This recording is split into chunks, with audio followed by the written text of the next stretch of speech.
sa kasadya o kasakit, sa matag okasyon nga magpahilak o magpatawa, naa ang presensya sa usa ka bulak, dili lang kini dekorasyon, kini simbolo sinultian sa kasing-kasing. Apan kinsa ang mga kamot nga naghimo niini? Kinsa ang walay sawng nga naningkamot aron sa matag arangkada sa adlaw? Makahatag og kahulugan pinaagi sa mga bulak ug mga dahon.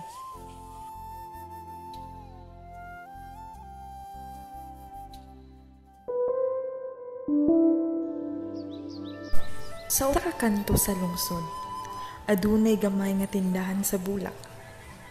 Apan sa likod sa mga kolor nga makapahimuot sa mata, adunay usa ka istoryang gilubong sa kahilom. Istorya sa usa ka inahan, istorya sa sakrisyo, istorya sa bulak.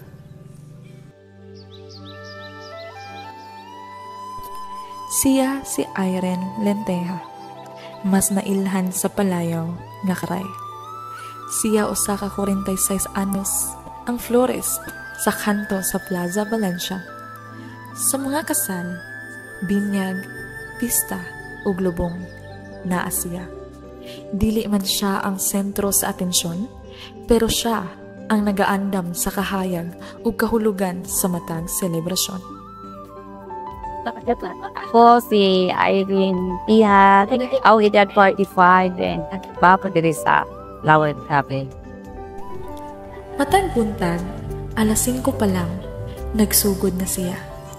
Dili lang negosyo, usa kini ka serbisyo, ang pag-ayo og bulak para kaniya, sama sa pag-ayo og kinabuhi. Hinay-hinay, pinasensya, puno sa gugma. Unsa ang imong panglantaw sa kinabuhi? Sahal, ayahay man, ligo, ano. Tapos, nalang pa panahon mga minaw. Parang nagsugod sa June, paingon sa July, then August, then November. Pag maglibo rin siya, panapod, September, ayun na po rin sa January. Wala ka nang magkahiyahay siya, pero nang nato sa July, so August, ingat siya na soon. Ang role is sumpat ka naman. Huwag may laking kwan ng doon na pabaho nga mga makinabuhian ba? Mao ni nga, kanin ka na sa'yo siya.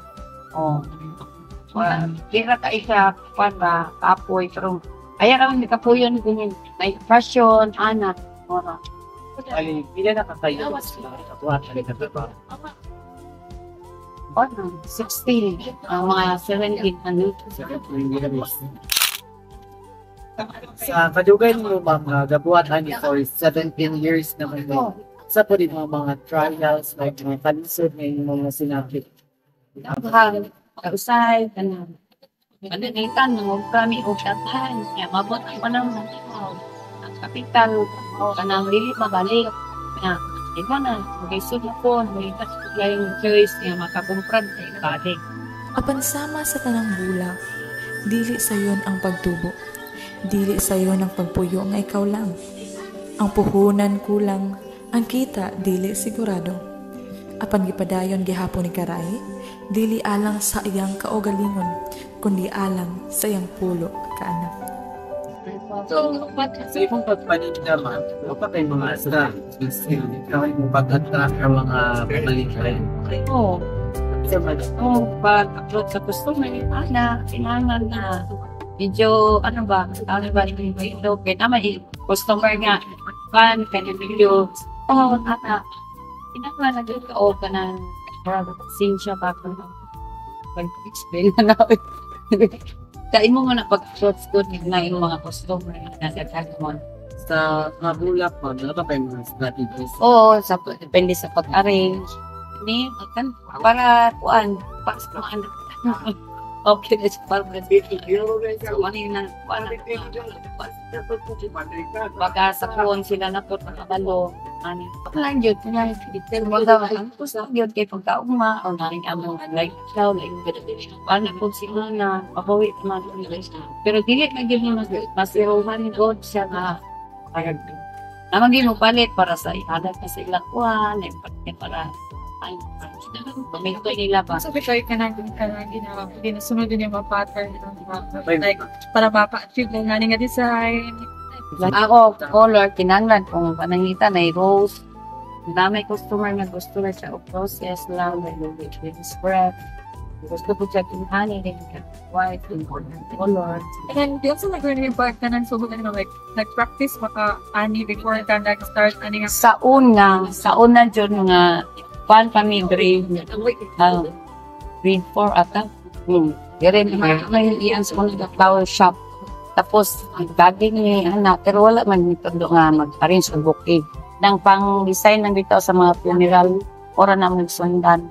Tapos, makita namin din dito sa kuwan, may nani, hindi pa mo sa tao lang po. Hindi namin pa. Sabi ka, disadvantage na nga mamaligya is kanang malaya. Oo, malaya. Oo, ilisag tubig every 3 days. Tuklan siya rin. Ay, di ba? Ano siya nga, kuwan naman ni siya, 1 week naman guni siya. Ang katong Malaysian, 15 days. Siya. Ang rose, 3 or 4 days na ng rose. Bakumagot ni ng sunugan, tayo nahurot ang bula. Nasunugan. O nga, selection, kung naanay, pangita, na itanong pa sa balay. Ay, pagkura man nagpalagin. Pinanglan dyan ka, o panalangin ko baga nga, pinanglan makasurvive ko ani, palagin bawion na lang ako misunugan daw. Ang lang yun fighting spirit kita ka. Mo diba, isang mag-eskwela ta, no, diba? Nang lang yun daw, mag-ampit ka nga. Alugyan ka nga. Lapon ka. Ajok pala. Kanim, uning remix. Siya na hula. Yung mga santi mo, mamulita po siya katro. Paano siya, nani siya yung mga pangalan. Kani, Jimboy nga yelo. Kani siya Wonder. Kani Astronomeria na siya. Kani siya Goldbeat. Kani siya mga pangalan ito. Tubuto. Kani Maron na siya. Kani na Bibisberg. Kani Jimba nga white. Kani Jimboy. Huwag nag-crossbreed. Nag-crossbreed man si Bali. Tuyo sa dakong ngay adlaw pa nga nagsidlak.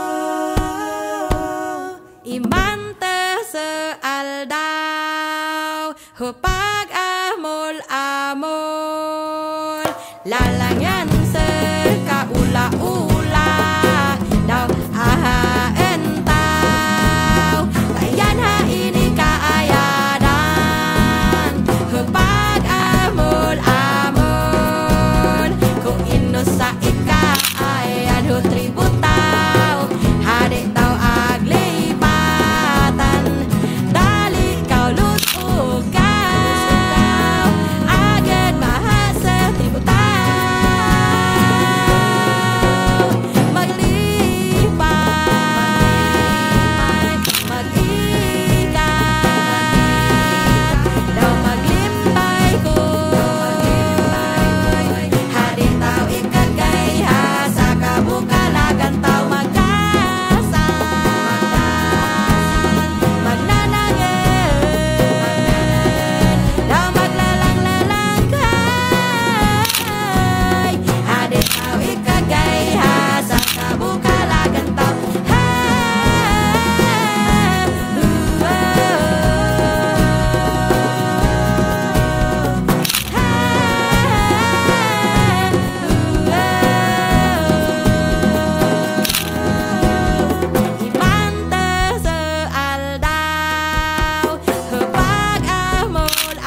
mga imong mga anak pinanaw sa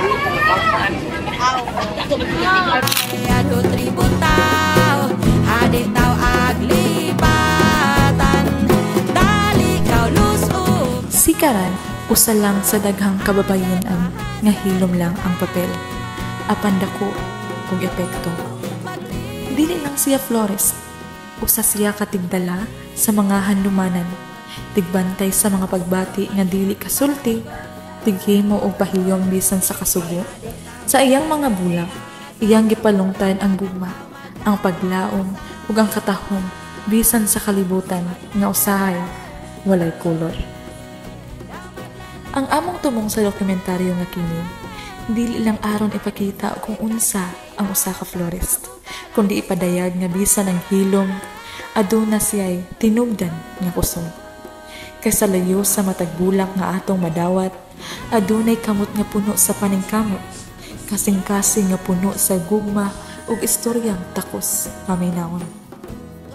Kini ang PSDC 1A ug kini ang storya ni Karay, ang florist nga nagtudlo nga ang katahom makit-an sa pinakasimple, pinakahilom, apan labing tinud-anay nga paagi. Sa among pag-interview sa usa ka florist, wala lang namo nakatunan kung unsaon pag-arrange sa mga flowers. Apan, ang pinaka-inspiring part kay ang pag-istorya sa iyang kinabuhi ug ang pagpalingkamot. Nakita namo nga ang pag-florist dili lang basta trabaho. Usa kini ka art nga puno og pasensya, kadasig ug tinuod nga gugma. Kada flower arrangement naagyoy mensahe ug kalipay nga gihatag ngadto sa uban. Bisan kapoy, misindaghan ang pagsulay, padayon gihapon siya. Nagpabilin siyang malipayon, kay nahibalo siya nga pinaagi sa iyang trabaho, nakahatag siya og kahayag og kinabuhi sa uban.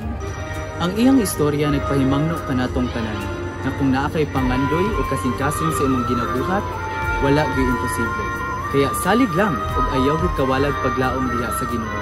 Kay siya ang ato ang tinubdan sa atong kusog ug paglaom.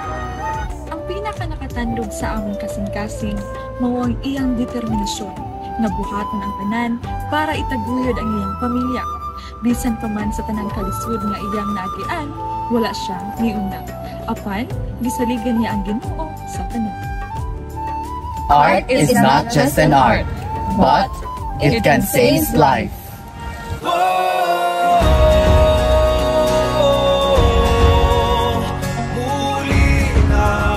Sa ato